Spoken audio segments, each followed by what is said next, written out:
ఇదంతా నా వల్లే జరిగింది. కళ్ళు మూసినా తెరిచిన చంద్రికనే కనిపిస్తుంది. Watch our web series Constable Kanakam Season 2 streaming now on ETV Win app.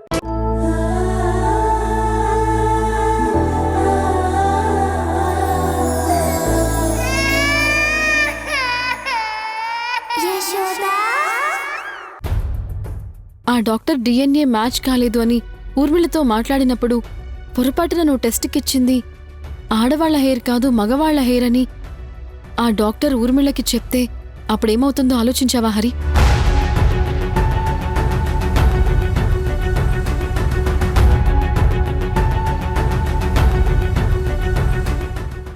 నువ్వు ఆలోచించి ఈ పని చేయాల్సింది హరి. ఎందుకంటే సుబ్బరాజు నా హెయిర్ని ఎవరినో తని తీసుకునొచ్చాడు. అప్పుడు నువ్వు నీ హెయిర్ పెట్టి పంపించావు. అలాంటప్పుడు ఊర్మిళ మనిషి వెళ్ళి సుబ్బరాజు తన్ని తీసుకుని వెళ్ళాడు అని చెప్తే ఆవిడ సుబ్బరాజుని బ్రతకనిస్తుందా?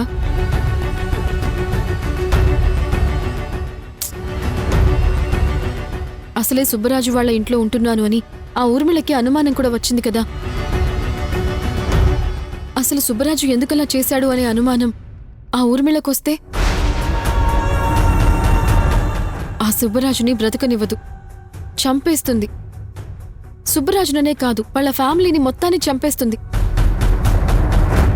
అలాగే దీంట్లో ఇన్వాల్వ్ అయినందుకు నిన్ను కూడా ఏమైనా చేయొచ్చు హరి.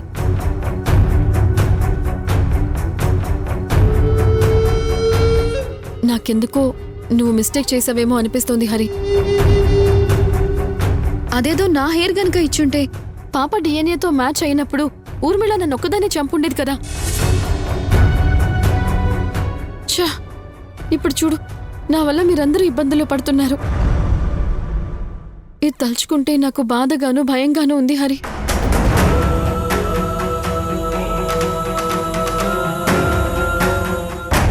యశోద, నువ్వేం కంగారు పడకు, అలా ఏం జరగదు. నువ్వు అనవసరంగా ముందే టెన్షన్ పడకు. దేవుడెప్పుడు న్యాయం వైపే నిలబడతాడు. న్యాయం గెలవడం కొంచెం ఆలస్యం కావచ్చు, ఖచ్చితంగా న్యాయం గెలిచే తీరుతుంది.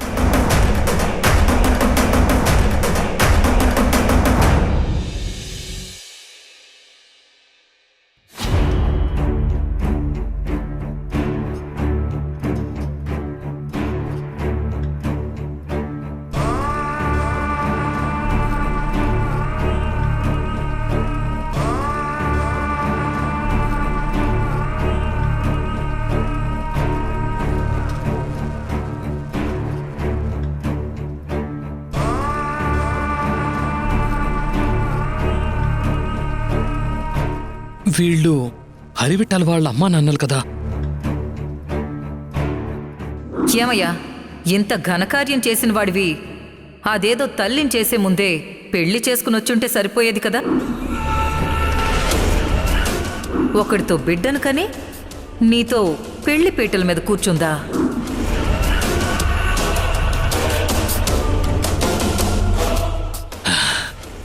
యశోద ఎక్కడున్నా ఖచ్చితంగా హరివిఠల్కు తెలిసే ఉంటుంది. హరివిఠల్కు తెలిసిందంటే వీళ్ళకు కూడా ఎక్కడుందో తెలిసే అవకాశం ఉంటుంది. కాబట్టి వీళ్ళని అడిగితే యశోద ఆచూకీ తెలుస్తుంది. అర్జున్, భలే ఐడియారా.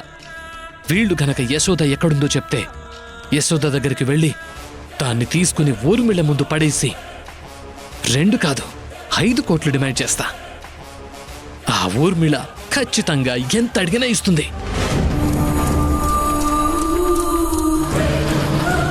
వెళ్దాం పద. నమస్తే అమ్మా. నమస్తే సార్.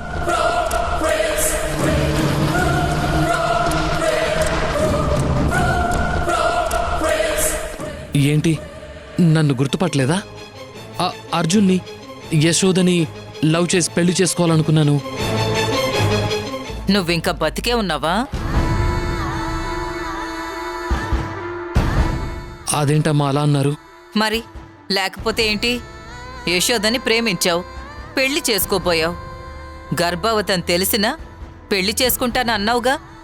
కానీ యశోద నిన్ను వదిలేసి వెళ్ళిపోయింది. నీ అంత గొప్ప ప్రేమికుడు దానికెక్కడ దొరుకుతాడు చెప్పు? అయినా నిన్ను వదిలేసి వెళ్ళిపోయినప్పుడు నువ్వు బాధ భరించలేక ఎప్పుడో చచ్చిపోయి ఉంటావని అనుకున్నాను. నిజానికి నీ ప్లేస్లో ఏ అబ్బాయి ఉన్నా చేసే పని అదే అనుకో. మీరన్నది కూడా నిజమే అమ్మా. నేను కూడా అదే అనుకున్నాను.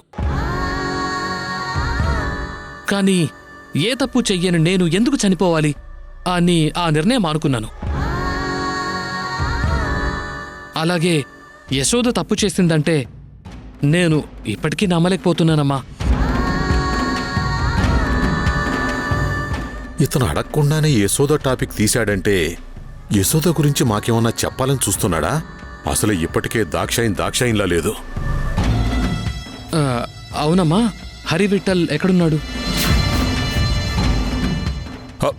చూడు బాబు, మా బ్రతుకులు మమ్మల్ని బ్రతకనివ్వండి. అనవసరంగా మీ విషయాల్లో మమ్మల్ని లాక్కండి.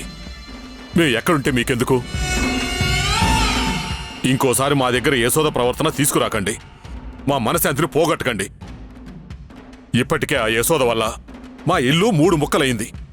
మీకో దండం, మీ యశోదకో దండం. అది కాదు సార్, నేను చెప్పేది కొంచెం వినండి. దాక్షాయిని, అనవసరమైన విషయాల గురించి ఆలోచించొద్దు. ఇప్పటికే నీ బుర్ర పాడు చేసుకుని చాలు. పద వెళ్దాం. సార్, మేడం మేడం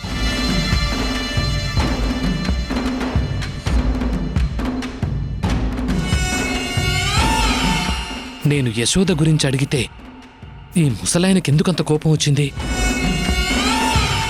ఖచ్చితంగా వీళ్లకు యశోద ఎక్కడుందో తెలిసే అవకాశం ఉంది. వీళ్ళని ఫాలో అయి వీళ్ల ఇల్లెక్కడుందో తెలుసుకుంటే ఏదో ఒకరోజు హరివిఠల్ యశోద దగ్గరికి వెళ్తాడు. అప్పుడు నేను హరివిఠల్ని ఫాలో అయితే నాకు యశోద ఈజీగా దొరికిపోతుంది.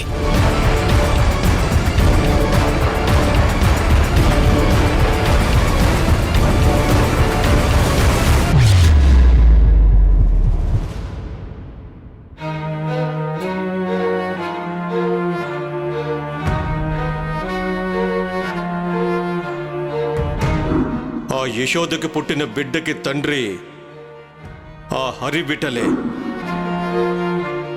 ఇన్ని రోజులు తన మంచిదని, తనకే పాపం తెలియదని మనందరికీ ఒక కట్టుకథ అల్లి పిచ్చి వాళ్ళని చేసింది. అసలు యశోద తన కడుపులో పెరిగి పుట్టిన బిడ్డకి తండ్రి హరివిఠలే అని తెలిసి కూడా తెలియనట్టుగా తన తండ్రి ఎవరో తెలుసుకోవాలని మా ముందు ఎందుకంటుంది? ఆ పాప యశోద హరివిఠల్ బిడ్డే అయితే హరివిఠల్ ఎందుకు ఇంకా యశోదని పెళ్లి చేసుకోలేదు? యశోద మీద ఇంత నిందలు పడుతున్నా గాని ఎందుకు వాళ్ళు సైలెంట్గా ఉంటున్నారు? అసలు వీళ్ళ ప్లాన్ ఏంటి? నాకేం అర్థం కావట్లేదు. ఆలోచిస్తేనే బుర్ర పొగిలిపోతుంది. అమ్మా, నాకు ఈ సమ్మ అర్థం కావట్లేదు. నాకు కొంచెం చెప్పవా? నా జీవితం ఏంటో నాకే అర్థం కావట్లేదే. నీ సమ్మ ఎక్కడుంచి చెప్పాలి? ఎందుకమ్మా ఇప్పుడు నేనేం అడిగానని కసురుకుంటూనే సమాధానం చెప్తావు? ఎప్పుడూ ప్రశాంతంగా ఉండవా అమ్మా? చూసావా ఆఖరికి నీతో కూడా నీతులు చెప్పించుకోవాల్సి వస్తుంది. అందుకే నాకు ఎప్పుడు ఇచ్చిరాకు కోపం అన్ని. నా దరిద్రం ఏంటో నాకే అర్థం కావట్లేదు కానీ నా చిన్నప్పటి నుంచి నేను ఏది కోరుకున్నా అది జరగచావదు. నేను కోరుకున్నవన్నీ నా చేతికి దొరికినట్టే దొరుకుతాయి. నేను పట్టుకునే లోపు మిస్ అయిపోతాయి. నా తలరాతే అంత. అమ్మా, నేను అడిగింది చిన్న సమ్ ఎక్స్ప్లెయిన్ చేయమని. నువ్వేంటమ్మా ఏదేదో పిచ్చిదాల్లా మాట్లాడుతున్నావు? ఆలోచించి నాకు నిజంగానే పిచ్చి పట్టేలా ఉంది. సర్లే అమ్మా, డాడీ రాగానే నిన్ను పిచ్చి హాస్పిటల్లో జాయిన్ చేయమని చెప్తాను. నీకు నన్ను చూస్తే ఎగతాళిగా ఉందే?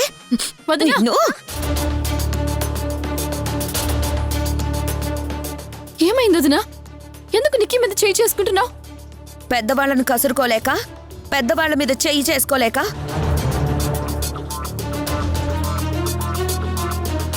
నిక్కీ లే. ఏమైంది వదినా? ఎందుకంత కోపంగా ఉన్నావు? ఏం లేదు యశోద, నన్ను కొంచెం ప్రశాంతంగా ఉండనివ్వండి. ఏంటి ఇంత లేట్ అయింది? అది ఆ హరివిఠల్తో బయటికి వెళ్ళావా? అవును వదినా, రెస్టారెంట్లోనే లేట్ అయింది. చిన్నపిల్ల నా మాట వినట్లేదు. ఇక నీకు చెప్పినా నువ్వేం వింటావులే.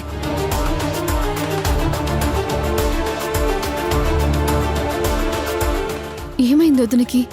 ఎందుకు ఇలా అంటోంది? నిక్కి, ఏమైందమ్మా? అమ్మ ఎందుకంత కోపంగా ఉంది? ఇంట్లో ఏమైనా గొడవ జరిగిందా? అవునత్తయ్యా, అమ్మా నాన్న ఇందాక ఎందుకో అరుచుకున్నారు. ఆ తర్వాత మామయ్య వాళ్లతో ఏదో మాట్లాడుకున్నారు. ఆ కోపం నా మీద చూపిస్తుంది. ఓ, అంటే కోపం నా మీద కాదన్నమాట. అనవసరంగా వదిన నా మీద కోప్పడుతుంది అని అనుకున్నాను. నాకీ సమ్ చెప్తావా? అలాగే నీకి సమ్తో పాటు బోళ్ళని కథలు కూడా చెప్తాను. కాకపోతే ఫ్రెష్ అప్ అయి వస్తాను. ఈలోపు రాస్తూ ఉండు, సరేనా? అలాగే అత్తా. కూర్చో.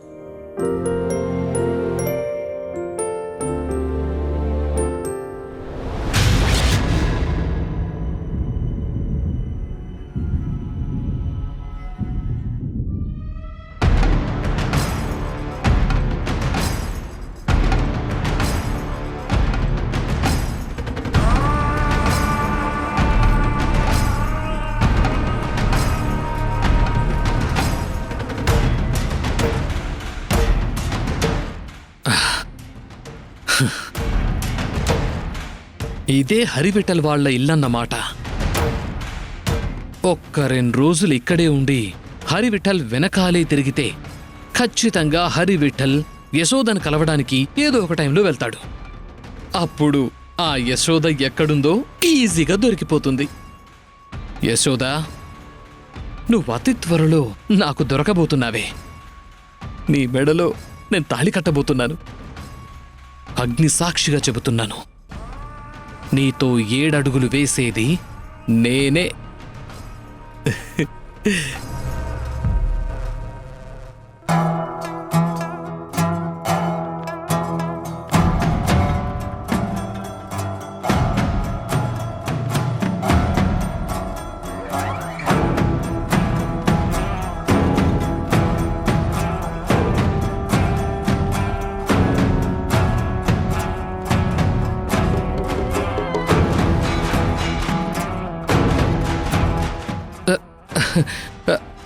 బ్రో, ఏంటి బ్రో, నువ్వేంటిక్కడ?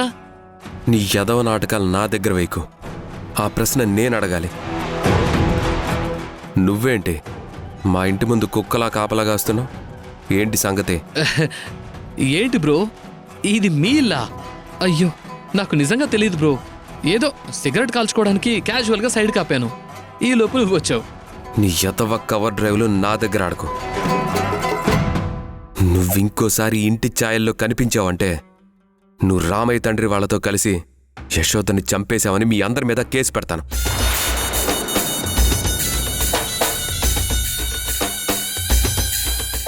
ఏంటి బ్రో నువ్వనేది? నా యశోద చచ్చిపోయిందా? నువ్వేమీ తెలియనట్టుగా నా దగ్గర నాటకాలు ఆడద్దురా అని చెప్పాను. అయినా నాటకాలు ఆడుతున్నావు. ఈసారి చెప్పను, తోలు తీస్తాను. యశోదని చంపింది మీరే కదా? బ్రో, యశోద చచ్చిపోయింది, యశోద బ్రతికి లేదు, అసలు నీతో కాంటాక్ట్లో లేదని నమ్మించడం కోసం నువ్వు యశోద చచ్చిపోయిందని అబద్ధం ఏదైతే ఆడుతున్నావో అదసలు నమ్మేలా లేదు బ్రో. అయినా అబద్ధాలు నాలాంటివాడు ఆడితే అతికినట్టు ఉంటుంది. నీలాంటివాడు ఆడితే అబద్ధం అరువు తెచ్చుకున్నట్టు ఉంటుంది. యశోద బ్రతికే ఉంది. ఆ యశోద కలుగులో ఎలకలాగా ఎన్ని రోజుల లోపలుంటుంది?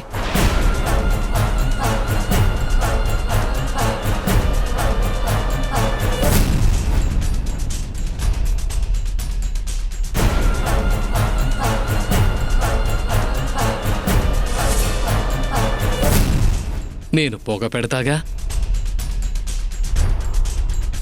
ఖచ్చితంగా బయటికి రావాల్సిందే. అప్పుడు ఆ క్షణం యశోదని నేను పట్టుకుంటాను, దాని మెళ్ళో తాళి కడతాను. Bye bro. Good night. Thank you.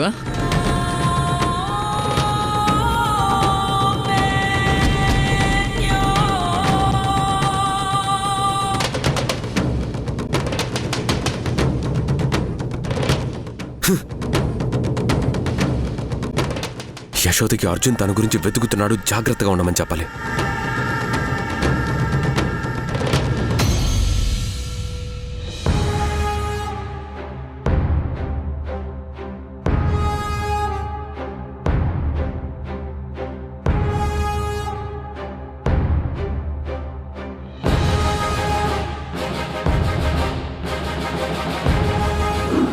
ఎంతోమంది కోటీశ్వరులుండగా మీ అమ్మ మీదే ఎందుకు అటాక్ జరిగింది?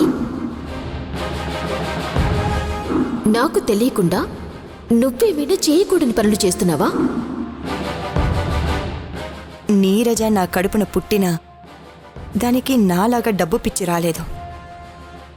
అలాగే సమాజంలో ఎవ్వరికీ అందనంత ఎత్తుకి ఎదగాలని ఆశ కూడా లేదు. అందుకే మొదటి నుంచి నేను చేసే పనులేవి నీరజకి తెలియకూడదు అని జాగ్రత్తలు తీసుకుంటూ నా సామ్రాజ్యానికి దూరంగా నీరజని పెంచుతూ వచ్చాను. కానీ ఈరోజు నీరజ మాటలు విన్న తర్వాత నాలో ఇంకా భయం మొదలైంది. ఇప్పటికే ఆ యశోద ఎటువైపు నుంచి నా మీద అటాక్ చేస్తుందో, నా గురించి నీరజకి తెలిసేలాగా చేస్తుందో అని భయపడుతూ చస్తూ బ్రతుకుతున్నాను. ఆ యశోద అనేది బ్రతుకుంటే నా గురించి ఈరోజు కాకపోయినా రేపైనా నీరజకి తెలిసే ఛాన్స్ ఉంది. అందుకే వెంటనే ఆ యశోదని చంపేయాలి. ఓ ఓ నాన్నా.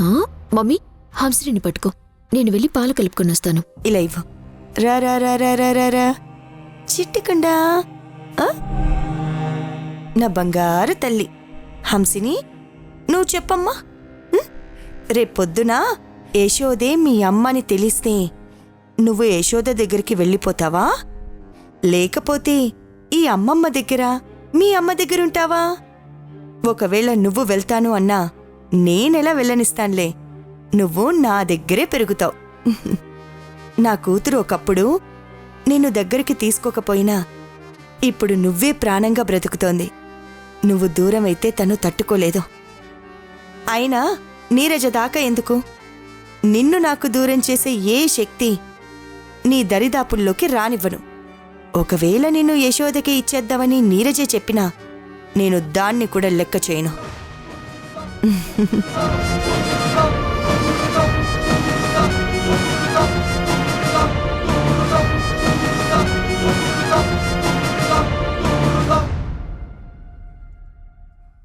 సుబ్బరాజ్, సుబ్బరాజ్, ఏమైందిరా అంత దీర్ఘంగా ఆలోచిస్తూ వస్తున్నావు? దేని గురించి ఆలోచిస్తున్నావు? యశోద గురించి మేడం.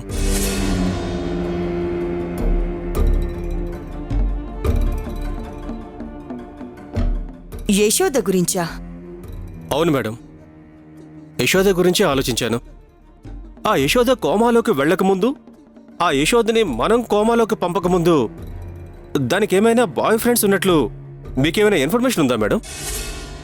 ఇప్పుడు నీకు ఆ డౌట్ ఎందుకు వచ్చిందిరా? చెప్పండి మేడం, పనుంది.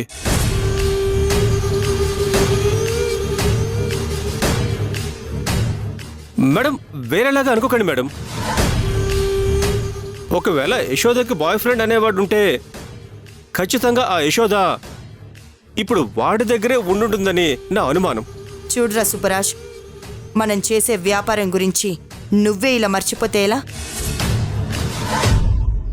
మనం కన్నె పిల్లల్ని మాత్రమే తల్లులుగా చేస్తాం. ఒకవేళ ఒక అమ్మాయికి బాయ్ ఫ్రెండ్ ఉన్నా, ఆ అమ్మాయికి పెళ్ళయ్యున్నా, కన్నె పిల్ల కాకపోతే మనం ఆ అమ్మాయి మీద ఎలాంటి ప్రయోగం చెయ్యము. అవును కదా, కన్నెపిల్లలకు మాత్రమే ఇలాంటి ప్రయోగం చేస్తామనే విషయం అలా ఎలా నేను మర్చిపోయాను? అనవసరంగా నేను యశోదని అనుమానించాను. ఏంట్రా మళ్ళీ ఏం ఆలోచిస్తున్నావు? మళ్ళీ యశోద గురించే మేడం. అవును మేడం, యశోదకి బాయ్ ఫ్రెండ్ లేకపోతే ఇంకెక్కడికి వెళ్ళి ఉంటుంది? అమ్మా నాన్నల దగ్గరికి వెళ్ళలేదు, బాయ్ ఫ్రెండ్ దగ్గర ఉండదు. దానికి ఫ్రెండ్స్ అంటూ కూడా ఎవరూ లేరు. మరి అలాంటప్పుడు యశోద ఇంకా ఎక్కడికి వెళ్ళుంటుందని ఆలోచిస్తున్నాను. సుబ్బరాజ్, బాగా గుర్తుపెట్టుకో, మనం ఆ యశోద చాప్టర్ని ఎంత త్వరగా క్లోజ్ చేస్తే అంత మంచిది. ఎందుకంటే నీరజకి మనం చేసే ఇల్లీగల్ బిజినెస్ గురించి, అమ్మాయిల వ్యాపారాల గురించి ఏమీ తెలీదు. ఆ యశోద బ్రతికుంటే ఖచ్చితంగా ఏదో ఒక రోజు నీరజకి తెలుస్తుంది. నీరజకి ఆ విషయం తెలిసిన మరుక్షణం నన్ను ఒక చీడ పురుగులాగా చూసి నాకు దూరంగా వెళ్ళిపోతుంది. అది నేను భరించలేనురా. వెంటనే యశోదని చంపేయాలి.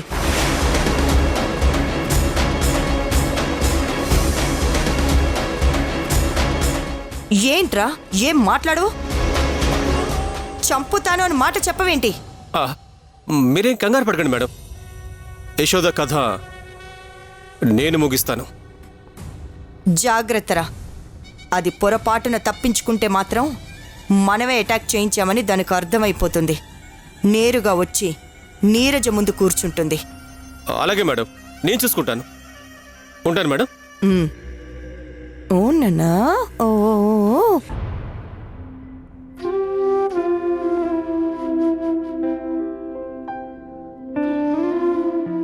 అత్తయ్య, నాకు హోంవర్క్ చేసి చేసి బోర్ కొడుతుంది. ఏమైనా కథలు చెప్తావా? రోజు కథలు నేనే చెప్తున్నాను కదా, ఈ రోజు నేను చెప్పను, నువ్వు నాకు చెప్పాలి. సరే అత్తయ్య. కథ కాదులే గాని నీకొక పొడుపు కథ పొడుస్తాను, విప్పుతావా? సరే. ఇంటికి కాపలా ఉంటాను, కానీ కుక్కను కాదు. నాకు చెవులుంటాయి, కానీ వినపడదు. ఏంటో చెప్పు. ఇంటికి కాపలా ఉంటుంది కానీ కుక్క కాదా? చెవులుంటాయి కానీ వినపడదా? అదేలా సాధ్యం నీకి? సాధ్యమత్తా, నువ్వు చెప్పు. లేదంటే ఓడిపోయానని ఒప్పుకో. చెప్తా నాకు.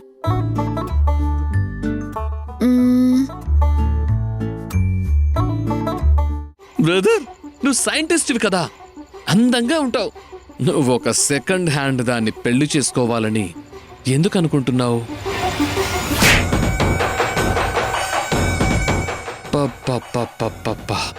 భలే దొరికావే. మొన్నంటే నా కంటికి కనిపించకుండా తప్పించుకుని పారిపోయావు. ఈరోజు ఎలా తప్పించుకుంటావో నేను చూస్తాను. ఈరోజు నేను నీ మెడలో తాళి కడతాను.